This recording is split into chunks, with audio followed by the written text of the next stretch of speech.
Hello.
Hi guys, very good evening to all of you.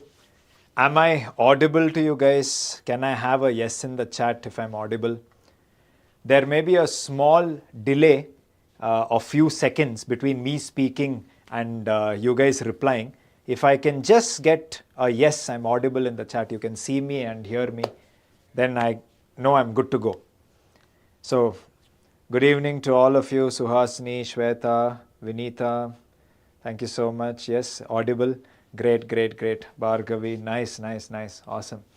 So we're trying to do something different this time. We're trying to go live on YouTube because there is a YouTube family also of mine which is slowly building up. There are many people who are now following the Tap Academy YouTube channel on a daily basis. Especially the JavaScript series has received a lot of love, and trust me, many more videos are lined up. We will be completing it. And thank you so much, guys. Awesome. Great, great, great. Awesome. So if you guys are ready for this session, without wasting time, let me just directly get to the point of what I'm trying to do today. Because please try to understand, today the entire point here is Infosys has decided to finally, after 2 years, restart their hiring. I'm sure in many of your colleges, Infosys hiring has been announced. I want to now spend the next 3 days helping you with respect to your last minute preparation of Infosys.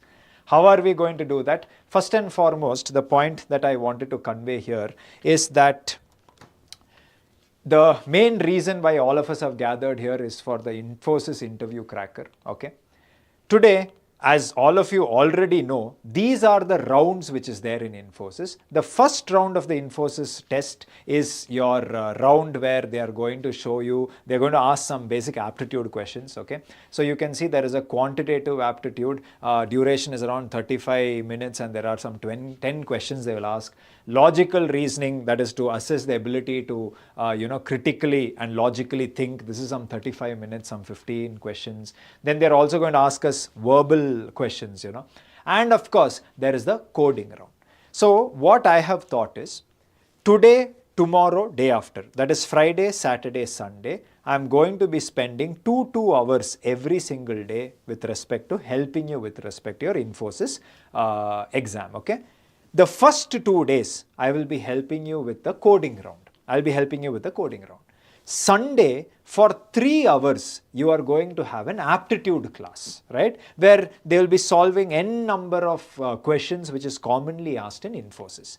Okay, so depending upon which of these 3 days makes more sense to you, I would highly recommend all of you to attend. And of course, the recording will anyways be available in the YouTube channel for you to watch at a later point of time. Also, what is interesting here that I also want to show you is that everyone who will be attending this session today, I will also be giving you access to our Thai platform, right?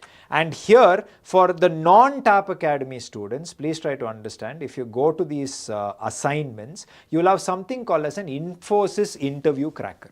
If you go here, you are going to be finding a coding assignment. In that coding assignment, I've added all the commonly asked questions in Infosys which is recently being asked. Understood what I'm trying to say? So this is something which you guys can be taking up, and most certainly you can also be going to the tests here and you can be taking these tests on demand for you to check whether you're ready for Infosys or not. And today I will be solving questions in this platform itself. So having said that, I hope all of you understood what I'm trying to say, and let me just check if everything is okay, you're able to hear me. Right. So yeah, am I clear? Is everybody excited? Can we start the session? I don't think I need to speak about eligibility, etc. All that already you know. And if today you're actually attending the session, I'm sure you already know about what is eligibility, etc. Okay. And guys, if you're really enjoying the session today and you want us to do more, I would just want you guys to like this live stream. If you like it more, then the YouTube algorithm will understand that, oh, there is some value in it, and it will spread it across for the other people who want to prepare for Infosys as well. Okay. Now, the questions that I'm going to solve today are something which has been commonly asked for, and there's a high probability of it repeating. Okay. I cannot be going deep into the topic today. For example, I can only explain the logic of the program. I can't explain the concepts of programming. I can't explain data types. I can't explain loops. I cannot explain object orientation. I cannot explain arrays. Because here I'm there to directly solve the questions. But try to focus and try to get an understanding of the algorithm that you have to write. It will really help you tomorrow when you're practicing. Okay, great. Without wasting much time, let's directly get started. Today, my dear friends, the first question which I would like to start with is a question which is extremely commonly asked, which is related to prime numbers. Prime numbers related programs are very commonly asked. Though a prime number is a very simple concept, still people will struggle to clear all the test cases in the coding round because of variety of reasons which I'm going to discuss now. Okay, so all of you should focus 100%. Given an integer n, write a program to print all the factors of n is the first program I would like to solve, which will slowly build us up to the ultimate prime number related logic. Okay, so for example, if the input given to us is 10, then the output should be 1, 2, 5 and 10. What are 1, 2, 5 and 10? They are the factors of 10. Now what is a factor? A factor in simple English means if I divide 10 with 1, it will perfectly divide it, which means remainder will be 0. If I divide 10 by 2 also remainder is 0, by 5 also it is perfectly divisible, by itself also it is perfectly divisible. So any number which can perfectly divide another number is the factor of that number. Very simple, from school time we know this. Now, how are we going to solve this? I would like to give you some time for this, but I want to solve as much as possible today. So I don't want to give you too much time. We'll directly go to the algorithm because last minute preparation, I think Monday or Tuesday is the Infosys exam, 21st, 22nd. Let's not waste time, okay? Now try to understand this, friends, okay? First of all, let us assume the number is 4. Now, 1, 2 and 4 are the factors of 4 because I can divide 4 by 1 perfectly, by 2 perfectly, by itself perfectly. One more example, if the number is 6, the factors should be 1, 2 and 3 and 6. 4 factors it has. Each of this can perfectly divide 6. If the number is 8, then obviously these are the factors of 8. 1, 2, 4 and 8. Am I clear? For example, if it is 10, these are the factors of 10. Alright. Now, try to understand this carefully. I would like to now come up with an algorithm for the way to find the factors. The core concept here is a factor is a number which can perfectly divide the number. That's all it is, right? So, perfectly division means what? Remainder should be 0. So, that should be the core logic. So, what will you do, Rohit, you may ask? Let's take the example of 8, okay? If you notice, every number, 1 will compulsorily be the factor. First factor will always be 1 because every number can be perfectly divided by 1. And if you notice one more thing, the last factor will always be the number itself. So it doesn't matter which number I take, it doesn't matter how many factors it has. One thing which is guaranteed is first factor will be 1, last factor will be 8. Which means all the factors of a given number will be between the boundary of 1 and the number itself will be between the boundary of 1 and the number itself. In this boundary only you will find all the factors. I think everybody would agree with me, correct? And hence one easy way to do this factors program is assume n value is 8. What you can do is you can now list down all the numbers from 1 up till n. In this case n is 8. Understood? Now you should be able to find which of these numbers are the factors. That's all. You should start from 1, maximum go till 8. In between this you will find all the factors. So how will we do this? Very simple.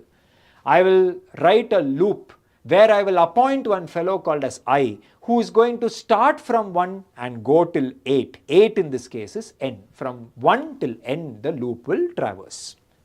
Every number in the loop, what I will do is, I will print the number only if it is a factor.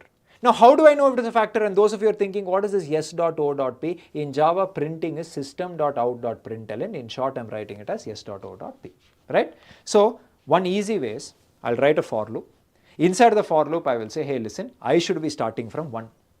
Maximum till where should I go? I should go till 8. So I will tell I less than equal to 8. What is this 8? 8 is nothing but n. So ultimately you can replace this with n. From 1 it should go to 2, from 2 to 3, from 3 to 4, from 4 to 5. So one by one, one step at a time only it should go. And that is why I will tell move by one step ahead every time, I++. Those of you who know loops, you know this is initialization, this is condition, this is incrementation, all that you know. You know this is a body. But those of you who are not very well versed with the language, at least try to understand the algorithm here. Understood? And now, when should I print the value of I? Only if it is a factor. How do I check if it is a factor? That is very simple. And say I have changed that n to 8 to n here. Because if n is 8, it should go till 8. If n is 16, it should go till 16. Okay? Now how do you check? That is very simple. I will now check one condition. If 8, I divide it by 1, I will check if the remainder is 0. And in programming, there are two ways to do division. One is by making use of slash. One is by making use of percentage, or what we call as modulo operator. If I tell 8 divided by 1, then I will get the quotient of division. Understood? I'll get 8 as the answer. If I say 8 modulo 1, then I will get the remainder as answer. And everybody knows in division, I'm dividing 8 by 1. So 1 times 8 is 8, remainder is 0. Slash will give you the quotient, percentage or modulo will give you the remainder. And I know 1 is a factor of 8 if the remainder upon division is 0. So that's what I'm checking. Divide this by 1, check if remainder is 0. That is why percentage. Okay, similarly I'll divide 2 with 8 also, check if it is 0. 3 also I will check, remainder will be 2, here it will be 0, here remainder will be 3, here remainder will be 2, here remainder will be 1, here remainder will be 0. Clearly you can see all these fellows are the factors 1, 2, 4 and 8. Why? Because upon division remainder was 0. Now I am dividing by which number the value of I. If I is 1 by 1, if I is 2 by 2, 3, 4, 5, 6, 7, 8. Understood? And that is what in general I am going to write. If in case I take the value of n, that is my number. If in case I divide it by the I value, I will check if the remainder is 0. If this condition is satisfied, then I will print the I value, because then I know that these are my factors. Simple as that. Understood? And that is what is essentially the logic of this program. I hope everybody understood this. Let me just quickly check whether all of you are live. Is there any issue? Are all of you understanding? Yes or no? One quick yes in the chat if everybody is understanding. Everybody understood this? Correct? Possible, not possible? Did you understand this? Okay. I don't know how much of a delay is there, but I hope you guys have understood whatever I'm saying. Correct? Okay. Yes. Perfect. Perfect. Okay. Now let us quickly go and write the logic for this program. Okay, so for that, what I would like to do is I would like to take you to our Thai platform itself and show it to you there. So you can see in this Infosys interview cracker, in coding, there is one question called as factors. I'll just open this. Here you can see it is the same question. Write a program to find the factors of a given number. Input is n, output should be all the factors. Okay, so here I'm going to directly write the logic. So if in case I just make this full screen so that you're able to see it. Okay, now all of you should focus. You should not touch any of this code here. Your job is to just write the code inside this function. N will be passed as input to you. N can be 5, 8, 10, 15, 200, whatever. According to our logic, what we did is we created one fellow called as I. We created a for loop. Inside that for loop, I went and I told, hey, listen, you should start from 1. Maximum, you should go till n. 1 by 1, you should go I plus plus. This was the logic. Inside that, I put one if block.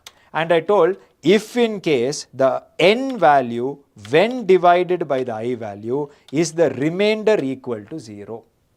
If the remainder is 0, then I will come here and I will print it. System.out.print, I will tell. And inside this, I will print the value of I, and I'm just going to attach one space. Because I want the factors to come one next to the other. Those of you who know Java, you know print means it will print and cursor will be on the same line. Okay, great. That's about it. And if in case I were to do this now and just try to run my code, let's see, couple of test cases were passed and it has worked perfectly for it. Now if I were to submit the code, multiple test cases are going to be passed, and let us see whether all of it will be passed. Of course, all 5 test cases were passed, which means this is working perfectly. Understood what I'm trying to say? Great. Now this works, and all of you also can go and access the platform and solve this, no problem at all. So factors part, everybody understood. Great. Okay. Let's move forward. Okay. Now that you understood this factors part, now I'm going to the next part. What is the next part? The next part is, now I want to use this understanding that I have to now basically solve this program. Given an integer value n, write a program to print the number of factors of n. Number of factors. Last time I printed all the factors. Now I want to print the number of factors. For example, if input is 8, I know there are 4 factors, 1, 2, 4 and 8. But I don't have to print 1, 2, 4, 8. Instead of that, I will be printing the output, which is 4. Count I want to print. If you have understood the logic, this is very, very simple. Usually in class I give some time for you to solve, but this time I'm not going to give any time. Let's directly go and look at the solution. It was very simple. This time you should not print if it is a factor. If it is a factor, I should maintain a count. And if I find a factor, I should increase the count by 1. How will I do this? Very, very simple. I am just going to go here and create one variable called as count. Initially, it will obviously be 0 because I have not yet found any factor. Every time my condition becomes true and I identify a factor, inside this, I want to increase the value of count by 1. How will I increase it? That is very, very simple. See, like this condition is true, I found a factor. What should I do? Count should increase by 1. Again, condition is true. So, how to increase it? Count plus plus, incrementation. Again, condition is true. I found it. Count plus plus, count becomes 2. Next time, no, this is not a factor. So, I will not be doing anything. Next time, yes, condition is true. This is a factor. I will be incrementing the value of count. Count becomes 3. Similarly, this time I will not touch, this time I will not touch, this time I will not touch. But the next time when I come to the last one, obviously condition is true. Count plus plus, count now becomes 4. That's all. Now what should I do? Outside the loop, I have now found the total count. And that I will just be printing it, system.out.print, and I will just print the count value. That's all it is. Understood? Let's quickly go and try to solve this question as well. So here, if I were to just come here, go back, here what I want to now solve is count factors. This is what I want to solve. Okay. In count factors, you can see if 20 is the input, the count of the factor should come. Let's go write the code, and here also it is very simple. There is a function called as count factors. I have to complete it. I will just say int I, then I will create one for loop. Inside the for loop, I will just go and tell I should be starting from 1, I should maximum go till n, 1 by 1 it should go, I plus plus. After which inside this, what do you want to do, Rohit? Inside this, I will just go and put my if condition. The condition is it should be a factor, which means n when divided by the I value should give me a remainder of 0. If this is true, I need to increment the value of count. Now the question is, where is count? That is very simple. Here I will also create another variable called as count whose initial value is 0. That's about it. After which, outside this for loop, I have to print the value of count. System.out.println, I will just print the value of count. Is this much clear to everybody? Let me just try running the code. If I run the code here, it's compiled successfully. The initial test cases are working. If I were to submit the code, obviously multiple test cases are going to be passed. And in this case, you can see 5 test cases. All have passed. Okay. So you know to calculate factors, you know to print the number of factors. Both are the same question only. In one you're printing, in one you're calculating count and printing the count. That's it. Wonderful. Awesome. So till here, I hope everybody understood. Let me just quickly see what is happening in the chat. Are you guys alive? Did you understand? Yes. If you are alive and you are understanding, can you please put one yes in the chat? If all of you are energetic and you are able to learn, this is helping you. Please tell me, is this helping you, friends? I hope this is helping you. It is not boring for you. There is always a delay in YouTube between me asking the question and it finally reaching you. Let me see. Understood, not understood? Yes. Oh, beautiful. Okay, yes. Very nice, very nice. Sir, Infosys assignment not shown in Thai. Amit Kumar, if you are a student of TAP Academy, just go to company questions and search for Infosys. All those questions are available. Okay. Beautiful. Some of you are asking where to apply for Infosys Drive. So here I have only brought students who are now 2025 pass out students who are in their final semester, for whom in their college now Infosys is coming to conduct the drive. So my assumption here is if you're attending this session, you've already applied for the drive, you're eligible for the drive, your TPOs have told you that there is going to be a drive and you've come for this session. But if you don't even know where to apply for this drive, then just listen to it like a class, gather knowledge. I think you are not eligible for Infosys as of now. Okay. Amazing, amazing, great. Thank you for the hearts. Oh, very nice, beautiful hearts. Okay, great. All right, then let's go on to the next question. What are we going to solve is the bigger question here, right? Okay, fine. Let's see. Now, what we need to also, now we have to go forward. Now, using this logic, I want you to focus. Given an integer value n, write a program to check whether n is prime or not. Example, if input is 5, then the output should be that it is prime. Prime, this word should come, prime. Yes, 5 is a prime number. Okay. If it was, say, for example, 4 is not a prime number. Answer should be not prime, like that. This should be the question, okay? And the same question, my dear friends, is also available in the platform. So let me just bring that to you here, okay? You can see this if I go one step behind. So here, prime check, yeah. So you can see, write a program to find whether the given number is prime or not. If 11 means yes should come.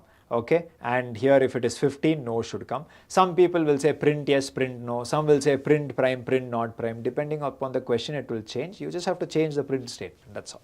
Okay, let's quickly go back to the logic. All right, everyone should try to understand what I'm saying. Now here, let's look at it. First, let me show you some numbers which are prime. 2, 3, 5, 7, 11, 13, 17, 19, 23. All these are examples of prime numbers. Now, why do people call them as prime numbers? It has something to do with the factors. That's why I spend some time teaching you factors. Example, 4, 6, 8 and 10 are not prime numbers. Why, if you ask me? Look at the factors of these numbers and just count. 3 factors, 4 factors, 4 factors, 4 factors. A prime number, I'm showing you examples of prime numbers here. Now 3 is a prime number, I'm showing you its factors. 5 is a prime number, I'm showing you its factors. I'm showing you another example, 7 is a prime number, I'm showing you its factors. Now if anybody has eyes and you compare the number of factors of non-prime numbers and prime numbers, one clear differentiation that you are able to see is in the number of factors. A non-prime number has more than 2 factors. A prime number has exactly 2 factors. And if you look at the factor also carefully, it is 1 and the number itself. 1 and the number itself. 1 and the number itself. And this, my dear friends, is the definition of a prime number. A prime number is a number which has exactly 2 factors. And the factors is 1 and the number itself. That's all.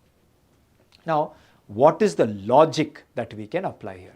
One simple logic is, you already wrote a program. Okay, one more example I'm showing you, that is 11. Okay, you already wrote this program where you're able to find the count of the factors of a given number. Now all you need to do is, a prime number means it will have exactly 2 factors. Which means after calculating the number of factors or the count of factors, once you come outside, here you have to just do a basic check and see if the count is 2 or not. If the count of the factors is 2, then you know it is prime. If it is not 2, you know that it is not a prime number. Correct or not? And that is what I am saying. Just come here and just check, boss, is the count equal to 2? If this condition is true, then you please come here and print it is prime. Otherwise else, come here and print that it is not a prime number. That's all, simple, easy. I hope everybody understood what I'm trying to say. Of course, in the question, in Infosys they may say print yes and no. That is up to the question. This print statement you can change. That's all it is. I hope this much clarity everybody got. So whatever logic we understood in the count of factors, same logic we can be applying here as well. So all of you should watch it. I will now directly just take you to my Thai platform. There I will go one step behind. Okay, here we are in prime check. Okay, in prime check now you can see, let me make it full screen, just this one program is what we need to do. And here, if you notice this carefully, now you should observe this carefully. In this program, this function, how it works is, you have to take n as input.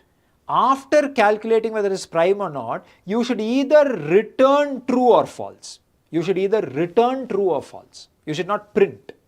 In the program, you can see, based on what the function is returning, they will check if it returned true or false. If it is true, they will print yes. If it is false, they will print no. That's all. Understood? Anyways, I'll come here. Look at the code carefully and try to understand, friends. Here what I will do is, the same code only I'll write. I'll create one variable called as count, whose value is initially 0. Then I'll create one fellow called as I for my looping. Then I'll create one for loop, and inside this for loop I'll go and I will tell I should start from 1, I should maximum go till n, and here I will tell I plus plus. And inside this I will now go and put one if condition to check if I is a factor of n or not. How to check? N modulo I, if it is equal to 0. If it is 0, I will just increment the value of my count. This was the simple logic. Now what I need to do is, after doing this, I should come out. And here I should now check if in case. If in case what, sir? If in case count is equal to 2. Then I know it is a prime number. But instead of printing prime, I will return true. Yes, it is a prime number. Otherwise, I will tell else, and here I will come and I will just return false, saying no, it is not a prime number. Is this much clear to each and every one of you? So it's a very simple program. Okay, let's try to run this code. If I run this code, 11 is a prime number, 15 is not a prime number. Now let's submit the code. Multiple test cases will be passed. Okay. And here, yes, 5 test cases, all of them are passed, which means logic is correct.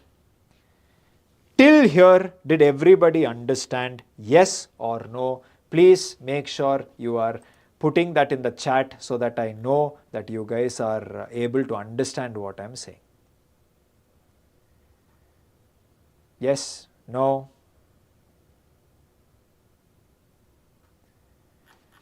Understood or not, my dear friends? I'm just checking. Yes? Great.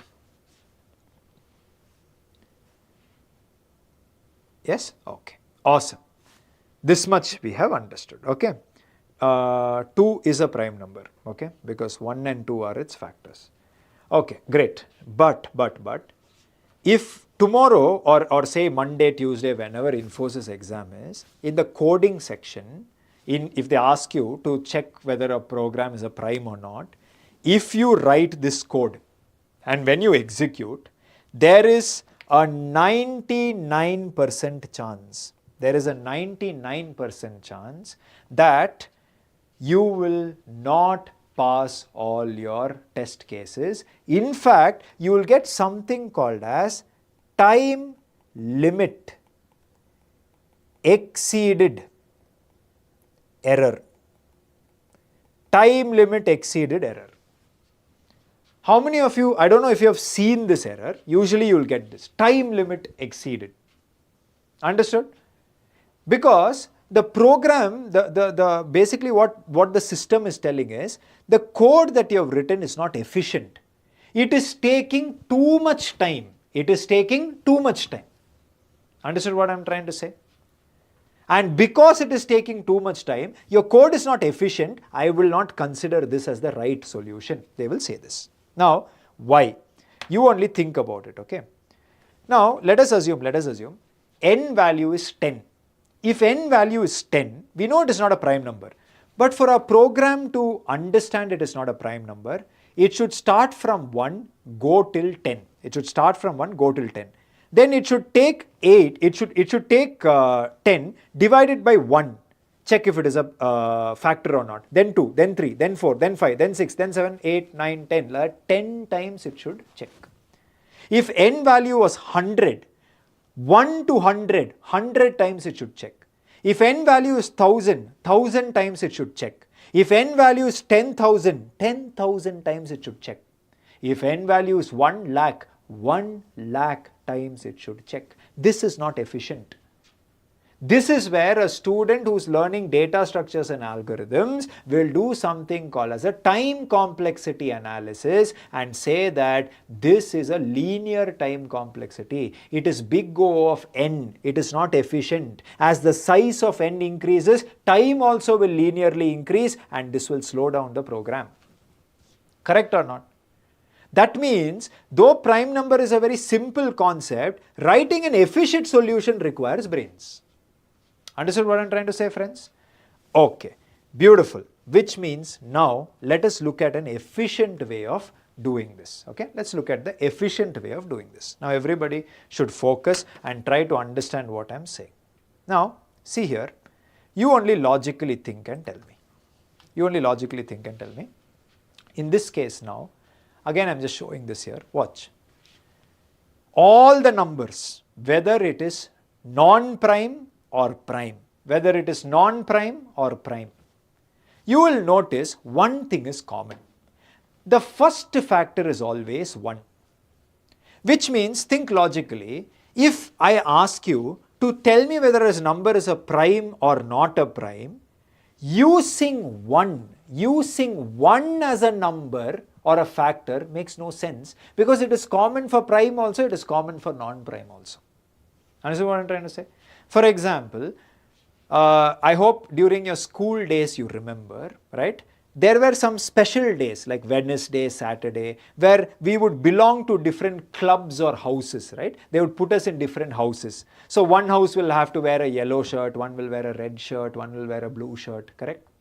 Now, pant is the same color, shirt is a different color. I hope you will understand. Now, if I ask you, try to identify how many people are in the red house. If you use the pant color to find people, you will fail because everybody's pant color is the same. If you want to find people who belong to the red house, you should look at the shirt. because pant is common. What is common will not tell you the difference. I hope you will understand.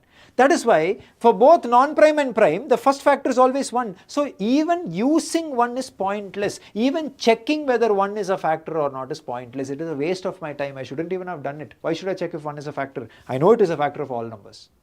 Correct or not? And hence, I'll remove this. I don't want it. Understood?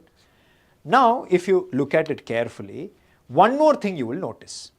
Every number, whether it is non-prime or prime, the last factor is the number itself. The last factor is the number itself. The last factor is the number itself.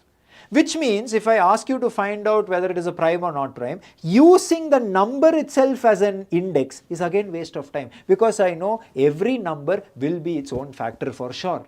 Which means why should I even check this last number? Meaningless. Now, when I removed the first number and the last number from the factors, something unique has happened. Who can tell me what has happened in the chat? Look at now prime and tell me, who can tell me what has happened in the chat? Correct or not? Yes or no, dear friends? What is it? What are you able to observe? What are you able to observe? One person, who is that? Sri Umeshwar has told correctly. Yes. Who else can tell me? Where is the real problem?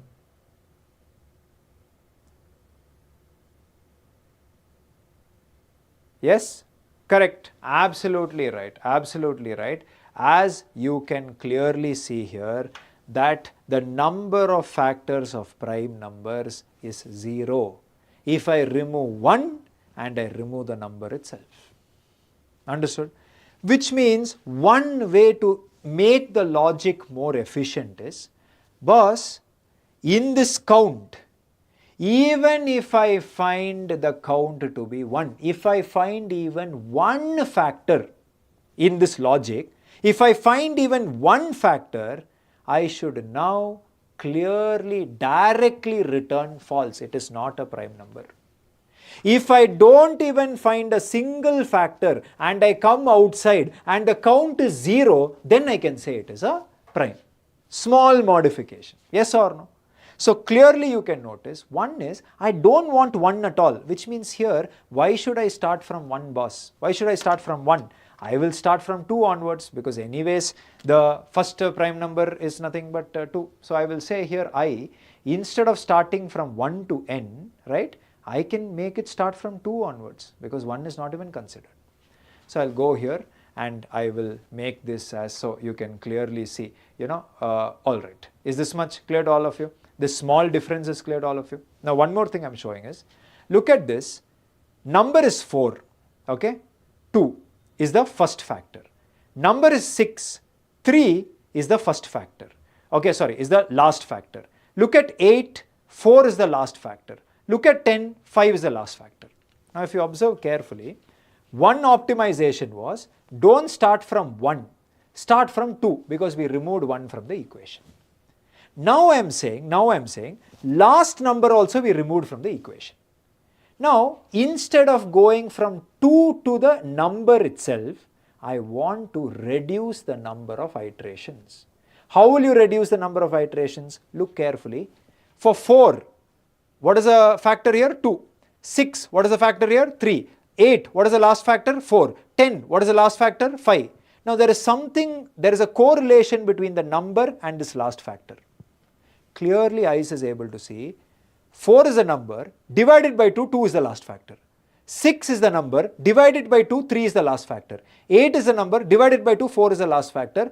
10 is the last factor. And when I say last factor, don't get confused. I know the last factor is the number itself, but I removed it from the equation, because why should I check for the number itself? It doesn't give me any distinction between prime and non-prime. So when I removed 1 and I removed the number itself, now I am checking what is the last factor. 2, 3, 4, 5. Is the last factor of 4, 6, 8, 10. And what are they? Number divided by 2. Which means, don't you think here, I can go from 2 till n divided by 2. Why to go till n? So watch carefully. Start I from 2, go till n divided by 2. Now inside this, very, very simple. Here, even if one factor I found, I'll increment count. I'll come outside. If count is 0, I will tell it is prime. Otherwise, I will tell it is not prime. Understood what I'm trying to say, friends? If this much is clear, let us quickly go and let us execute this code. All of you should watch it. Okay? So here, let me take you back to the platform. In the platform now, this same question only, which is prime check. I'm just going to solve it in a more efficient manner. Okay? So everybody should watch it. I'll start by telling int count equal to 0. Next, I will say int I. I'll create a for loop. In this for loop, I will tell I should start from 2. I less than equal to n divided by 2. No need to go till n. One by one I will go I plus plus. Inside this I will go and I will tell system.out. Not system.out. Sorry. I should first check if in case. And here I will tell please check if count. Okay. If n modulo I is equal to 0. I'm checking if there is a factor. If there is a factor, I'll increment the count value. Now what I will do is, I'll come outside this for loop and now here I will make a very simple check. I will say if in case, here if count is equal to 0, then 100% I will come here and I will be returning true. Yes, it is prime. Else, I will come here and I will be returning false. Is this much clear to all of you? So, one main advantage here is the number of iterations have literally become half. Understood? Last time when n was 10,000, I needed 10,000 iterations. Now I will go from 2 till 10,000 divided by 2, 5,000 iterations. Understood? If it is 1 lakh, it has become 50,000. If it is 10 lakhs, it has become 5 lakhs. The number of time has drastically reduced by half. Yes or no? And this is one way to solve it. Now, if I were to run the code here, yes, it has compiled successfully. If I submit the code here, multiple test cases are passed, which means even this solution perfectly works. But now the time limit problem will not happen. Am I clear till here? In fact, you can make it even more optimal. You can make it even more optimized. How do you make it even more optimized? If you ask me, please try to understand, all of you. I will now just be going back here. And I want all of you to think and understand what I'm saying. So first of all, return prime, return not prime I'm doing. Now think logically. Why should I come outside and check if count is equal to 0? Why should I do this? Because think logically, if even once this condition is true, I have got at least the count, the one factor I have got. If one factor I get also, according to my logic, it is not a prime number, which means directly inside this, instead of incrementing count, moment I find one factor, I can directly come inside this and directly say return not prime. Over, I'll put that there. Understood? Now please understand, only if I don't find even a single factor, I will come outside the loop. Otherwise, even if I find a single factor, I'll return out. Now when I come outside the loop, why should I even do any of this check? Because I know there is not a single factor. Directly I can just say return prime. Even more optimal. It will reduce the iterations even more. I hope all of you are able to think what I'm trying to say. And the same thing is what I'm just trying to type here and show it to you. Please try to watch this. So I'm saying, boss, even if I find a single factor, I know it is not a prime number, directly I will go here and I will just say return false. Understood? Now I will come outside. If I come outside, I know I have not even found a single factor, so I will just say return true. Now if I were to run the code, you can see even now it's compiling successfully. If I submit the code, even now you can notice all test cases are being passed. So this makes it even more efficient. Understood? This time limit exceeded problem will never happen. Great, awesome. If this much is now clear to everyone, then I am going to show you an even more efficient way of doing this. What is that? Can it be even more efficient than this?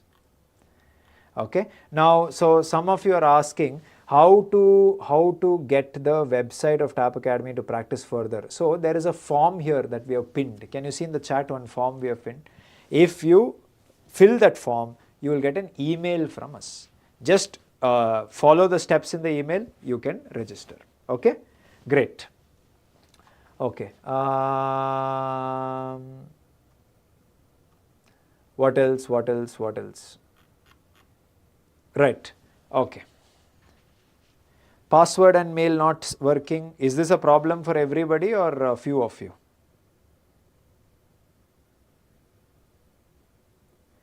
Okay. Yeah, you fill the attendance form. The moment you fill that form, you will get access because we'll get your details. We'll send you the email. Don't worry. Okay. Okay. If we enter n as 0, what is the output? Please try to understand. If you take n as 0, now you take 0 and where are you starting from? 2. Understood? So if you divide it, what happens? Can 0 be divided by 2? Yes or no? You can, right? In that case, please try to understand what will happen. You will get at least one factor. It will say it's not a prime because prime starts from 2. Okay, great.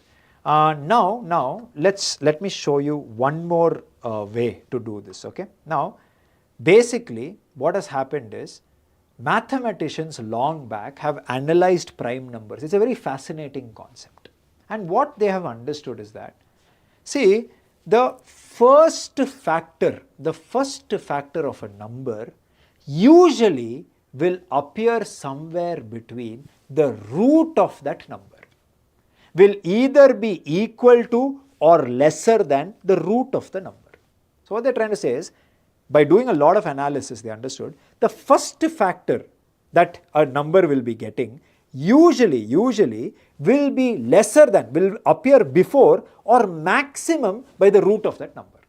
They've done a lot of analysis. There is something called a sieve of Eratosthenes. There is an algorithm which I have already uploaded on the YouTube channel. You can go and see in the DSA playlist, right? You can watch it. But the point I'm trying to convey here, is very, very simple. Watch this, all of you. So here, let me go here.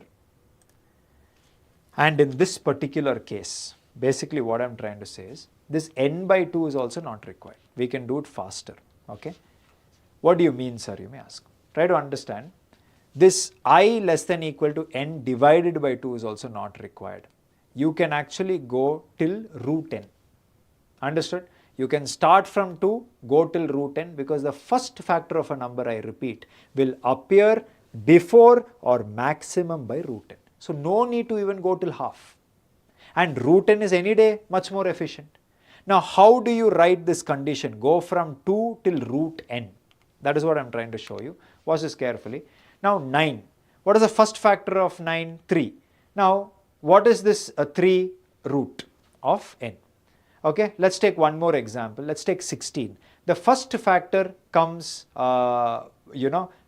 before this 4, right? So if I take this 16 and I put a root, what is it, 4? Which means you can see the first factor will appear either maximum by 4, the root, or before. Next, let's take 25. 25 means the first factor itself is 5 and that is, root of 25. Like that. I hope you will understand. So this mathematicians have already analyzed. So what I'm trying to say is, let's take 36 again. Now these are all the factors. Now you can see they are saying what is root of 36? Root of 36 is 6. Now they are saying the first factor will 100% appear before 6 only. 100% it will appear somewhere before or maximum by the root. Understood? So there is no need to go. So 36, if I were to divide by 2, it is around 18, correct? I don't even have to go till 18, they are saying. They are saying, boss, you just have to check till the root. That's all. And hence, that is what I want to apply here. And 49 also, you can see again the same logic applies. I think I have made myself clear. For 64 also, you can see 64, n divided by 2 is 32. Don't even go till 32 because the root of 64 is 8. Maximum 8 or before you will find the first factor. And that is what I am trying to show here. And I basically can start from 2 and maximum it has to go only till the root of n. Okay. Now, how do we do that? That is very simple. The root n formula I am trying to show, I less than equal to root n. You can't put root n in programming. You can't type root. On the keyboard, there's nothing called as root. So what should you do? What you should do is that you should find a way to write root. How to write root? Very simple. See, if I put square on both sides, then what will happen? This is I into I and this is root n square. Now square and root n gets cancelled. All of you have learned this long back in school, correct or not? So this is I into I. Here the square and root n gets cancelled. So instead of telling I less than equal to root n, one way to say it is I into I is less than equal to n. That is nothing but I less than equal to root n. I hope this simple trick you understood. Understood? So here I will just go, I will start I from 2, I will maximum go till I into I which is less than equal to n, which is nothing but I less than equal to root n. That's all. Clear till here? So this is the most optimized version in which we can be writing, and that is what, my dear friends, I just want to show it to you here. So let's go here, and here what I wanted to show you is I into I multiplied by I, is it less than equal to n, is nothing but I less than equal to root n, and everything else pretty much remains the same. If I run the code, even now you can see all test cases passed. If I submit the code, even now you can notice all test cases have passed. Understood, guys? And again I am telling you, those of you who want to learn advanced topics, go to TAP Academy's YouTube channel, click on playlists. There I have put more than 100 videos of data structures and algorithms for your reference. I have solved Google, Facebook, Amazon, Netflix, Microsoft questions. If you can solve that, Infosys questions will be very, very easy for you. Understood what I am trying to say? Great. Okay, if this much clarity then everybody has got, then shall I move on to the next question which we should be solving for today? Can I please move on to the next question? Please, can you give me a confirmation, my friends? What about non-square numbers? It is not like whether it is a square number or non-square number. You just do one thing, take a non-square number. For example, you can take say 15, okay? Now what you do is, when you find the factors of 15, right, you will notice that approximately, you know, if 15 is not exactly a number, you make it to the next one, the next square number, you will see that somewhere before that only you will be getting. So you double it and put less than equal to n. It is a mathematical thing. Okay, great. Awesome. Okay, if this much is clear to everybody, then let's progress. Okay. Now the next question is again a question which is being commonly asked, and see, today I am solving some basic questions. Tomorrow I will be solving the advanced questions, right? Because I have all types of students attending here. Because somebody is like, this is all very basic, you know, please teach something complicated.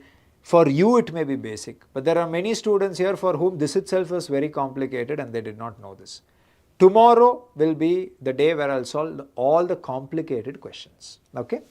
Don't worry, Surya, give it some time. If you have filled the form, give it half an hour time, you will get the access. Okay, great. Awesome. What else? Now let us proceed further. So here, what I want to now show you is the next question. Okay, let's solve the next question. All of you should focus. Here, this is again a simple question, yet many students will struggle to clear the test cases. The question is something like this. Given two integer values n and m, write a program to print all the prime numbers between n and m. Example, if the input is 2 and 10, between 2 and 10 you should print all the prime numbers. 2, 3, 5, 7 are the prime numbers between 2 and 10. How do you do this? This is again very, very simple. Already we created one function which can check whether it is a prime number. That's all it is, correct? So see, now what I will do is, assume the n value is 2, m value is 10. Now between n and m, all these are the numbers. I should figure out what are the prime numbers. One easy way to do is, already we wrote the logic for checking prime number, correct or not? Now all I need to do is, first I need to take 2, give it as input to check prime. Understood? Now what will check prime do? Check prime will take 2, and if in case it is a prime number, then I will print it. That's all. How do you understand? Next I will pass 3 to check prime. It is not, if it is a prime number, 100% I will print it. Again I will pass 4 to check prime. I will check if it is a prime number. If it is a prime number, I will print, otherwise I will not print. Again I will pass 5 to check prime. Yes, it is a prime number, I will print it. Next I will pass 6 to check prime. It is not a prime number, I will not print it. Next I will pass 7. 100% 7 is a prime number, I will print it. 8 is not a prime number. 9 is not a prime number. 10 is not a prime number. Understand what I am trying to say? So clearly you can see there is already a function called as check prime. All you need to do is keep passing it input from n value up until m value. And all of you know, whenever the same logic of a program is repeating again and again, when it is repeating again and again, we should always think of making use of a concept called as loops. We should always think of making use of loops. Understood what I am trying to say? You can see 2, 3, 4, 5, 6, 7, 8, 9, 10. I need to keep passing different values. And what I will now do is, I will write this once. And what I am going to do is, I am now going to write one. Instead of the value, I will make it as I. What I will now do is, I will put this inside a loop. I should start from 2. One by one it should increase. And maximum till where should it go? It should go till 10. Understood? Then what will happen? First time I will pass 2, then I will pass 3, then I will pass 4, 5, 6, 7, 8, 9 up until 10. Now what is this 2 and 10? This 2 is only n value, this 10 is only m value, which means this can be made as I equal to n and this can be made as I less than equal to m. That's all. Clear till here, friends? And if in case the check prime returns true, then I know it is a prime number, then I will print the I value.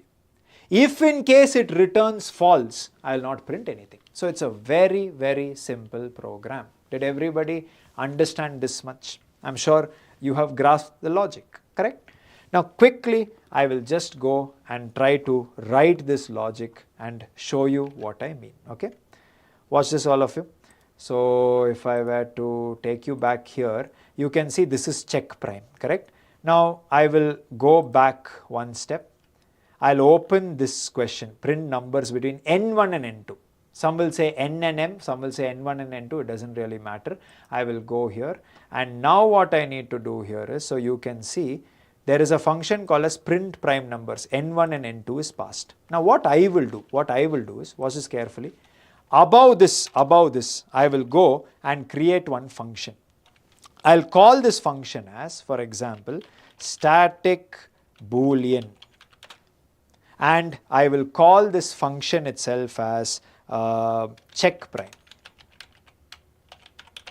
Sorry, you're not able to see it. I hope now you're able to see it. On top of this, I'm creating a function called as check prime. Check prime is going to basically take a value n. Inside this, what is it going to do? Inside this, it is going to now create one variable called as count, whose value is initially 0. It's going to create I. Next, I'm going to create a for loop. Inside this for loop, I'll go and say, hey, I should start from 2. I should maximum go till what? We've already optimized this code. I into I less than equal to n, root n basically. Okay, I plus plus. Inside this, I'm going to go and basically check if in case the n value is I a factor of n. If it is a factor, I found even a single factor, I will just say return false. No, it is not a prime number. Outside this, I will say return true. Now, I am not explaining this because this is what we just did. Understood? Now, I will come down. See, what should I do inside this print prime? Inside this print prime, very simple. I will create I will create one for loop. Understood? Inside the for loop, what should I do? Very, very simple. Watch it. Inside this for loop, what should I do? I will tell, listen, you should start from n1. Maximum, you should go till n2. Next, one by one, you increase. Inside this, what should you do? Inside this, if in case, one if block I will put. Inside this, I will tell, what you do is, you call check prime. To check prime, you please pass I value. Now what will check prime do? Check prime will check whether it is a prime number and either return true or false. If you return true, condition is true. If it is true, then I will come here and say system.out.print, and within this I will print the I value and I'll attach one space so that it comes one next to the other. Understood? Now if in case I were to run this code, so you can see here there is an error. Basically in this for loop I didn't type it correctly. Okay, I into I is what I should tell. Now if I were to run this code, it has compiled successfully. So you can see N1 is 12, N2 is 40. Between 12 and 40, 13, 17, 19, 23, 29, 31, 37. These are the prime numbers. Similarly for 90 to 120, these are the prime numbers. Now if I were to go and submit the code, obviously one can notice that we are going to be getting n number of test cases, and luckily all of them have passed. I hope everybody understood whatever I have been trying to explain up until here. Yes? Great. So tell me friends, did you understand this printing from n to m also? Yeah, thank you. I realized my mistake. Did you guys understand this? Yeah, whatever logic I'm teaching you, the logic is same in Python, the logic is same in JavaScript, the logic is same in C, the logic is same in C++. Logic and language have nothing to do with each other. Language is a tool to implement the logic. If you have logic, write it in C, write it in C++, write it in Java, write it in Python, choice is yours. Beautiful. So Manu says, yes sir, very, very clearly we have understood. This much we have understood. Okay, great. Nice. Okay, then now I think I have shown you all different combinations they can ask. Now, as a matter of fact, look, there is one more combination also they can ask. Okay, wait 1 second. I think I should discuss that also. Let me show you. The next combination that they can ask is this. Okay, write a program to find the sum of all prime numbers between 1 to n. So this is a little different. What you should do is same between 1 to n, between n1 to n2, whatever. There is a boundary. It can be n1 to n2 or it can be 1 to n. Point is find all the prime numbers between this and basically find its sum. Understood what I'm trying to say? I think this is something which easily all of you can do because you already know this logic, correct? Now all you need to do is, see, let us assume he is saying find the sum of all prime numbers from 1 to n, which means one change you should do here is the for loop should now start from 1 and go till n. First change, instead of n1, n2, it should start from 1 to n. Inside that same, check if it is a prime number. If it is a prime number, instead of printing, what should I do? I should start totaling it, making a sum. So what I will do is, I will create one variable called as sum. Initially, sum is going to be 0. The moment I find that I is a prime number, then what I will do is, I will tell new value of sum should be equal to old value of sum plus I. Some people will write this in short as sum plus equal to I. Both mean the same. Yes or no? So all I am trying to do is, whenever I know I is a prime number, I am adding it to sum and storing it. That's all. Now, if n value is 10, between 1 to 10, all the prime numbers I will add, it will be inside sum. So only this inside this one line should change. You should find the sum. After that, what should you do? You should print the value of sum. How many of you are confident in the ability to do this? How many of you will be able to make this change and do it on your own? How many of you will be able to do it on your own? Can you please put a yes in the chat? Would you be able to do it? Again, I'm just checking the chat. Yes, possible, not possible. Okay, okay, fine. Alekhya is saying again, sir. Okay, for those who didn't understand, let me just go and start writing the code here for you so that you get a better picture, okay? Alekhya, listen to me carefully. Sum of prime numbers, this is what I'm trying to solve, okay? Let me make it as full screen. Now, try to understand. sum of prime numbers is the function. Okay. Before this, I will create my own function, okay, called as check prime. This function is important for me. What is the job of this function? The job of this function is to take one number n, tell whether it is prime or not. The logic for this we have already done. We will look at the count of the factors. Initially it is 0. We will apply a loop. Inside this loop I will go, and already everybody knows the logic of prime numbers clearly now. I don't have to explain it. But the point is, I will start from 2. We should go till root n, which is I multiplied by I, which is less than equal to n. That is only root n. One by one I will go I plus plus.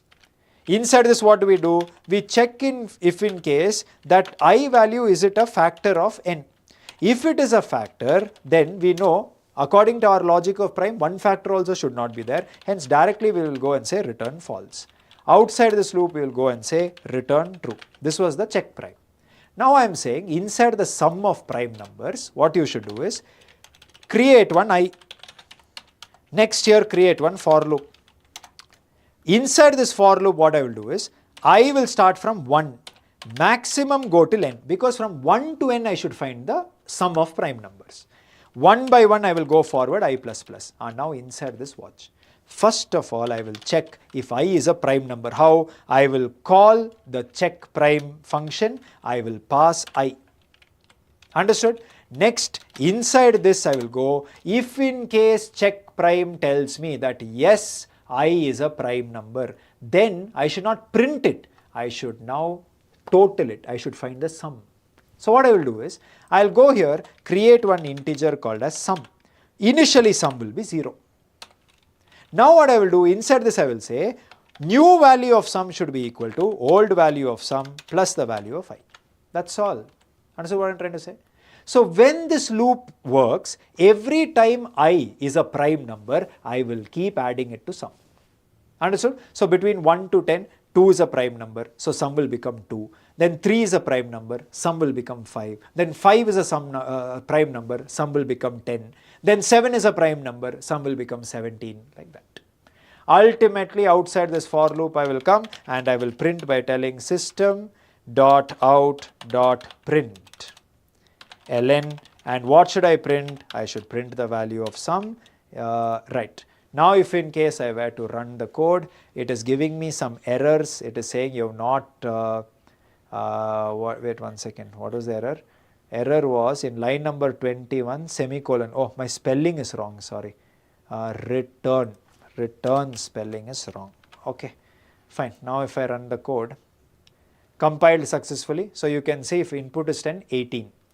If input is 20, 78. Sum of all primes, right, till 70. Now if I submit code, multiple test cases, all of them have failed. Why has it failed? What is the problem? Who can tell me in this particular code, where have I gone wrong? What is the issue? Let me see. First of all, in this question, let me just exit the full screen. It is telling between 1 to n. So given an integer value as 10, between 1 to 10 all prime numbers are this. If I add it up, I should get 17. Correct. So between 1 to n only, right? So here, if I look at my code in sum of primes, I am starting from 1 and going till n only. Okay.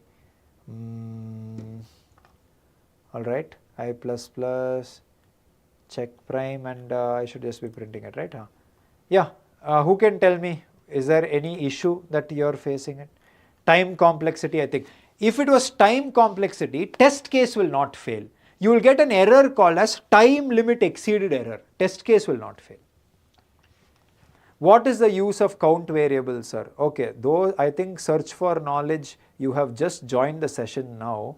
I think if you have been attending from the first time, I have explained how to check whether a number is prime. There we make use of count. Count is the number of factors that we are tracking, okay? Anyways, any problem here? I starts from 2, I into I is less than equal to n, I plus plus. If this is the case, return false, otherwise return 2. This is perfect. Sum of primes is going to get n value. I am starting from 1 going till n. Then I am checking if the number is prime, and then I am adding it to this and then I'm printing it. I think somewhere there is an issue in my test cases or what. This should be working, friends. I think in the back end we have made a mistake with our test cases. N is inclusive also, okay. Where is the problem? Okay, let me see if anybody of you, if n is less than equal to 1, return false before loop, capital N, sir. No, it is not about capital N. See, please try to understand. Here in the question they have told n, but see here it doesn't matter. We are collecting it inside small n only. It doesn't really matter, okay. That is not an issue. Otherwise, compilation error only we would have got. I don't know. I think somewhere in the back end, the test cases, there is a mistake, because logically speaking, we have not done any mistake here as such. Anyways, let me see if you guys are able to spot some mistake that I have done. Using I and n in multiple functions. No. Pon Eilen, who is asking, can I use multiple I and n in different functions? Your question comes because you've not understood the concept of scope in programming. Check primes is a different function. There I can have I n. Next, sum of primes is a different function. There I can have its own I and n. This and that doesn't have to be the same. Okay. Code is considering 1 as prime number. If n is less than 2, I value starts from 1. No? Oh, is it? Where I values, no, I've started it from 2 only, no, in check prime. 2 to root n only we have checked. Okay. No, friends, it's our logic is perfect, because you can see somewhere here, if I were to go and run the code, you can see my initial test cases are passing perfectly. So when I ran the code, 10 was the input, and output it has correctly calculated it to be 18. Okay, so it is working correctly, otherwise this itself would have not worked, right? But problem is these test cases, I think somewhere in the back end they made a mistake while adding the test cases. Anyways, I will have a look at that. Okay, let me see if there is an issue. Sir, you missed less than, where in the second for loop I missed less than. Okay, probably I will have some age related problems. Let me check. I less than equal to n only, I have put less than equal to only, friend. Top also I have put less than equal to only. No, there is no mistake in my looping. I think while feeding the test cases in the system, we have gone wrong somewhere. Okay. Okay. Anyways, we will have a look at it. Okay. Don't worry about it. Awesome. Anyways, I think we should go up to n plus 1. No. Don't worry. There is no mistake whatsoever. The code is perfect. It works perfectly. If you type this code in your editor, say in Eclipse, and there if you were to pass an n value and execute it, it will work perfectly. There is some problem here. Let me just 1 second check. Okay, no problem. I don't think that is the issue. Okay, don't worry, friends. I will fix it in the back end. When you are practicing on the platform, I'll ensure that the test cases are correctly provided. Okay, don't worry about it. Okay, so here, 1 second, one last time I will check. N modulo I is equal to E0, return false, otherwise return true. All this is perfect. Yeah, there is really no issue that I see. There's some test case related problem. I'll ask the team to check it. Okay. Anyways, let's not waste time. Let's go to the next particular program that I want to solve for you. So here, this may seem like an extremely simple program, right? But many people will make mistake in this program, which is write a program to find the largest and smallest number in an array. But many people will make mistake in this program. What mistake we will do, sir? You will see why test cases will not pass in this, okay? Before that, just give me 1 second. I'll just confirm with the team once.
All right, am I audible now? Back to all of you. Sorry, I just checked with the team, and I think most of you have been correctly saying that. There is one mistake which I did, which probably I'm not seeing here. Okay, one second.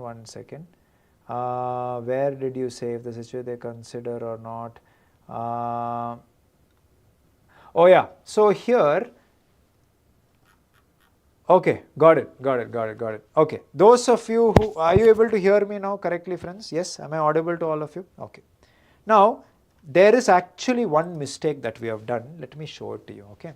Why it is, and here when I run the code also, actually here between 1 to 10, the output should not be 18. Because think about it, between 1 to 10, what are the prime numbers? 2, 3, 5, 7. 2 plus 3 is 5, 5 plus 5 is 10, 10 plus 7 is 17. But what is it giving? 18. One extra is getting added. Correct or not? Which means though it said compiled successfully, doesn't mean the answer is right. Where have we gone wrong? Let me tell you. Watch carefully. If I go here in the check prime, now see how the logic works. In the sum of primes, I starts from 1. Understood? Now I am checking, I am telling check prime and I am passing I. What is I value? 1. Now watch it. 1 is passed as input to check prime. Now check prime gets 1 as the input. Now watch it carefully here. In this loop now, I will start from 2, it will go till root of n, it will come here and it will check whether it will find any factors. Because your n value is 1 and you are starting from 2, obviously it will not find any factor and hence this condition will not become true even once. If condition doesn't become true even once, it comes outside and what will it return? It will return true. Is 1 a prime number? No, but in our program 1 is treated as a prime number. There is a problem here. That is why what should we do? What we should do for this specific situation is, the moment I come here and I get the value of n, I will first only check one condition, if in case. If in case what? I will check if my n value, is it equal to 1. If my n value is 1, then immediately I will come here and I will just say return false. Boss, it is not a prime number. If I don't add this condition, it will consider 1 to be a prime number because of the logic of factors that we have written. When we were writing the code only for prime number program, it worked. But in the sum of prime numbers, when we are starting from 1 to n, it will not work because 1 was never passed as a check in the previous logic because it was always starting from 2. Understand what I am trying to say? So if in case I were to do this, and now if I were to run the code, you can clearly see it became 17. Now if in case I go and submit the code, clearly you can notice we have now got the remaining test cases, all of them have passed. What you witness now is not checking for edge cases, which is one of the primary reasons why people are not able to crack coding around, because they're not able to think holistically. And of course, you cannot be calling somebody and asking, correct or not? So that is why, though it is a simple program, many people fail because of this one small mistake here and there you do, it will happen. And of course, I'm also a human being, here and there mistakes will happen, right? But tell me, did you guys understand what I'm saying, friends? Did you understand what I'm saying? Did you see why I put that value? Did you understand what I'm saying? Correct or not, dear friends? Okay, great. Yes? Okay. Now, some of you are like, sir, negative number. Amit is saying, sir, for negative number, this is where Amit, you should understand. Look here carefully. If I were to exit this full screen, see what it is telling. In constraints, n value will always start from 1 and maximum go till 10 raised to the power 6. Understand what I'm trying to say? Which means they are already telling you that n will start from 1. So it will never be negative. So the program will never pass a negative number. So don't have to check for negative. I hope everybody got a picture of whatever I'm trying to say. Okay, great. All right. I hope now it has become clear to everybody. Yes, yes, yes, yes. Okay, okay, okay. Awesome. Great. Fine. Okay, guys. If this much is clear to all of you, then I think we will proceed. Okay. Yeah. Okay. Shall we proceed then? Okay. Now, here one thing which I want to end the session here is means no input negative numbers include 0. Correct. Absolutely right. In the input negative numbers will never be given. The input will always start from 1. 0 also will not be given because they have told n will be between 1 to 10 raised to the power 6. 1 is also included, 10 raised to the power 6 is also included. Sir, should we answer the question in Java alone, or can we solve the problem in any other programming language for coding problems? Okay, right. Yeah, you can solve it in any question. You can solve it in any language, friends. Don't worry about it. Any language you can solve it in. There will be a drop down, Python, JavaScript, some 14, 15 language options they will give you. Okay, don't worry about it. All right, awesome, great. Now what I want to speak about is the last and final question here which I want to solve, which is a very, very straightforward, simple question. Let's quickly finish that. So tomorrow we can solve much more complicated questions, okay? So given an array of n integers, write a program to find the largest element present in the array. Now, question will be print the largest and print the smallest together. If you know the logic for find the largest, easily you can modify it for the smallest and you can print them together. Now let's just look at the largest. Here 5, 3, 5, 2, 7, 4. What is the input? 5 is the number of integers. So they'll give you 5 integers. You should find the largest. You have to print the largest element here, and here there is a mistake. This one, it's 15 should not be the output. What is the largest here? 7 should be the output, not 15. Okay, so there's a small mistake there, excuse me. Now let's move forward. How you have to look at it is, they'll give you an array with all the elements. I am only going to give you the logic. You should write the code. I'm not even going to write the code. You should write the code and you should practice it. Okay. Now, how will you find? Let us assume. Anyways, you're coming for a drive preparation, right? Let us assume your luck shines, and you get 5 offer letters from 5 different companies. You get 5 offer letters from 5 different companies. Oracle will give you 4 LPA. Google will not give you 7 LPA. Don't worry. It'll at least be 17 or 27 or 67. Okay, leave it. TCS 2 LPA, Amazon 5 LPA, and Glassbeam gave you some 3 LPA. I'm just giving you hypothetical numbers. As a developer, what will you pick? Obviously, the company which is offering you the highest package. In this case, it is 7. Correct? So, how will you pick this? Because your mind will be like, this is the highest. How did your mind tell this is the highest? By comparing with the others. So, a very simple way to do this is, I will create one variable called as max. Initially, it will be 0. Then what I will do, I'll run a loop and I will take the first element. I'll compare it to the existing max. If 3 is greater than 0, then 3 becomes my max. That's all. Now I will go to the next element. Now I will take the next element and I will compare it to the max. Understood? Now if it is greater, then this has to be the max. So I'll replace 3 with the current max, which is 5. Similarly, if in case I were to go here and if in case I were to take the next element, compare it with the max. Is the element greater than the existing max? No. No means I will not change max. Again I will move forward and I will now take the next element and I will compare it with the existing max. If the existing max is 7 and the existing number is 7, existing max is 5, 7 is greater than 5, so I will obviously update max with a new number. Next I will move forward and I will be taking this 4 and I will check. Obviously it is not greater, I will not update. Is this much clear to each and every one of you? Ultimately, once I went through all the numbers, what is there in max is my maximum. If you want to find the smallest, instead of checking greater than, you will make it as lesser than. That's all it is. Understand what I'm trying to say?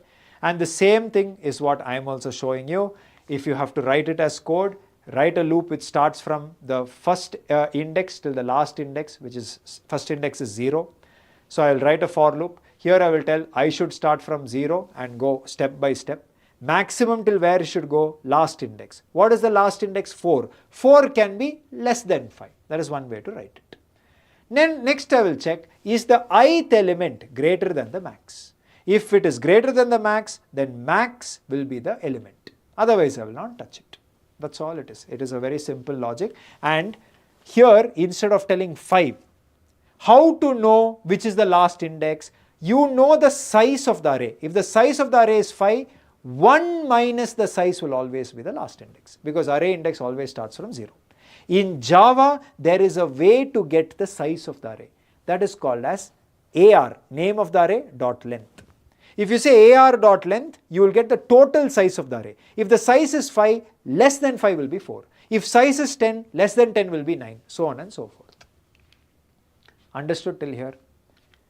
But here, this is where many people will fail, because they will not think of edge cases.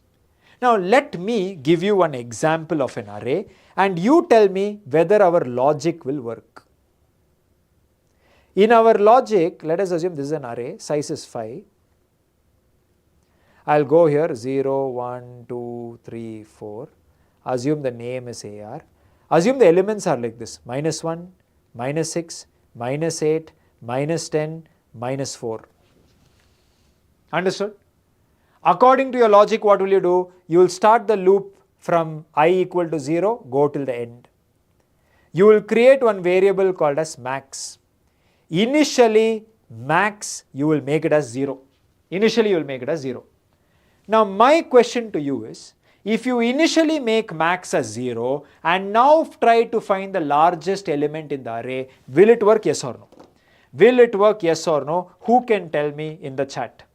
Who can tell me in the chat? Yes or no? Yes, no, will this work?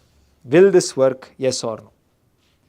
I think most of you are able to clearly understand that the problem here is what I hope all of you have identified. The problem here begins when now if I check, is the first element greater than max? Is minus 1 greater than 0? No. Is minus 6 greater than 0? No. Is minus 8 greater than 0? Is minus 10 greater than 0? Is minus 4 greater than 0? No.